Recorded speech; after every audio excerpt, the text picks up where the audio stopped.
Okay, this is chapter 31 of A Good Girl's Guide to Murder. 31. The nerves felt like barbs in her stomach as Pip approached the tiny glass-fronted building, the words Fairview Mall on a small sign beside the door. Pip pressed the buzzer and a muffled robotic voice came through the speaker. Hello? Hi, Pip said. I'm here to see Becca Bell. Okay, the voice said. I'll let you in. Get the door a good push. It's sticky. A harsh whining sound, and Pip shoved the door until it unstuck, swinging inward. She closed the door behind her and stood in a small and cold room. There were 3 sofas and a couple coffee tables, but no people. Hello? She called. Another door opened and a man strolled through, flicking the collar up on his long beige coat. A man with straight dark hair pushed to the side and gray-tinged skin. Stanley Forbes. Oh, he stopped when he saw Pip. I'm just on my way out. Who are you? He stared at her with narrowed eyes, his lower jaw jutted out, and Pip felt goosebumps crawling down her neck. It really was cold in here. I'm here to see Becca, she said. Oh, right. He smiled without showing his teeth. Everyone's working in the back room today. Heating's busted at the front, that way. He pointed at the door he'd come through. Thank you, she said, but Stanley wasn't listening, already halfway out the front door. Pip walked to the far door and pushed through. A short corridor opened up into a larger room with 4 paper-laden desks pushed against each wall. There were 3 women, each typing loudly at their computers. None of them had noticed her over the sound. Pip walked toward Becca Bell, whose short blonde hair was scrapped back in a stubby ponytail and cleared her throat. Hi, Becca, she said. Becca spun around in her chair, and the other 2 women looked up. Oh, she said, it's you that's here to see me? Shouldn't you be at school? Yeah, sorry, it's fall break, Pip said, shifting nervously under Becca's gaze, thinking of how close she and Robbie had been to getting caught by her in the Bell house. Pip looked over Becca's shoulder at the computer screen full of typed words. Becca's eyes followed hers, and she minimized the document. Sorry, she said. It's the first piece I'm writing from the newspaper, and my first draft is absolutely awful. My eyes only. She smiled. What's it about? Pip asked. Oh, just about this old farmhouse that's been uninhabited for 11 years now, just off the Fairview end of Sycamore Road. They can't seem to sell it. She looked up at Pip. A few of the neighbors are thinking about pitching in to buy it, trying to apply for change of use and doing it up as a cafe-bar combo. I'm writing about why that's a terrible idea. One of the women across the room cut in. My brother lives near there, and he doesn't think it's such a terrible idea. Beer on tap just down the road. He's ecstatic. She gave a hacking laugh. Becca shrugged, glancing down at her hands as she picked at the sleeve of her cardigan. I just think the place deserves to be a home for a family again one day, she said. My dad almost bought it and restored it years ago before everything happened. He changed his mind in the end, but I've always wondered what things would be like if he hadn't. The other 2 keyboards fell silent.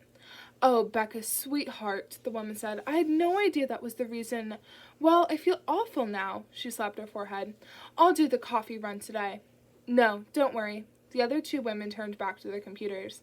Pippa, isn't it? Becca spoke quietly, angling to face her. What can I help you with? If it's about what we discussed before, you know I don't want to be involved. This is important, Pip said, her voice dipping into a whisper. Really important, please.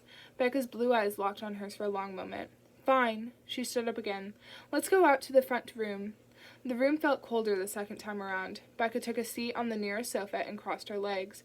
Pip sat at the other end and faced her. So... Her voice tapered off. She wasn't quite sure how to phrase it or how much she should tell her. She stalled, staring into Becca's Andy-like face. What is it? Becca asked. Pip found her voice. So while researching, I found out Andy was dealing drugs and selling at calamity parties. Becca's neat brows drew down to her eyes. No, she said. There's no way. I'm sorry, I've confirmed it with multiple sources, Pip said. She couldn't have. The man who supplied her gave her a secret second phone, a burner phone to use. Pip carried on over Becca's protests. You said that Andy hid the phone in her wardrobe along with her stash? I'm sorry, but I think someone's played a trick on you, Becca said, shaking her head. There's no way my sister was selling drugs. I understand it must be hard to hear. I'm sorry, Pip said. The police didn't find the burner phone in her room, and I'm trying to find out who might have had access to her room after she went missing. What? But Becca spluttered, still shaking her head. No one did. The house was taped off. I mean, before the police arrived. After Andy left the house and before your parents discovered she was missing. Was there any way someone could have broken into your house without you knowing? Had you gone to sleep? Her voice cracked. No, I don't know. I wasn't asleep. I was downstairs watching TV, but you... Do you know Max Hastings? Pip said quickly before Becca could object again. Becca stared at her, confusion still clouding her eyes. She said. Yeah, he was Sal's friend, wasn't he? The blonde guy? Did you ever notice him hanging around your house after Andy disappeared? No, she said. No, but why? What about Daniel De Silva? Do you know him? Pip said, hoping this quick-fire questioning was working, that Becca would answer before she thought not to answer. Daniel, she said. Yeah, I know him. He was close with my dad. Pip's eyes narrowed. How did they know each other? He worked for my dad for a while after he quit his janitor's job at school, Becca sniffled. My dad owns a cleaning company, but he took a shine to Daniel and promoted him to a job in the office. He was the one that convinced Daniel to apply to be a police officer, supported him through the training. Yeah, I don't know if they're still close. I don't speak to my dad. So you see a lot of Daniel? Asked Pip. Quite a bit. He often stopped by, stayed for dinner sometimes. What has this got to do with my sister? Daniel was a police officer when your sister went missing. Was he involved in the case at all? Well, yeah, Becca replied. He was one of the first responding officers when my dad reported it. Pip felt herself tilting forward, her hands against the sofa cushion, leaning into Becca's words. Did he do a search of the house? Yeah, Becca said. He and this other policewoman took our statements and then did their primary search. Could Daniel have been the one that searched Andy's room? Yeah, maybe, Becca shrugged. I don't see where you're going with this. I think you've been misled by someone, really. Andy was not involved in drugs. Daniel De Silva was the first to access Andy's room, Pip said more to herself than to Becca. Why does that matter? Annoyance started to stir in Becca's voice. We know what happened that night. We know Sal killed her, regardless of what Andy or anyone else was up to. I'm not sure he did, Pip said, widening her eyes in what she hoped was a meaningful way. I'm not so sure Sal did it, and I think I'm close to proving it.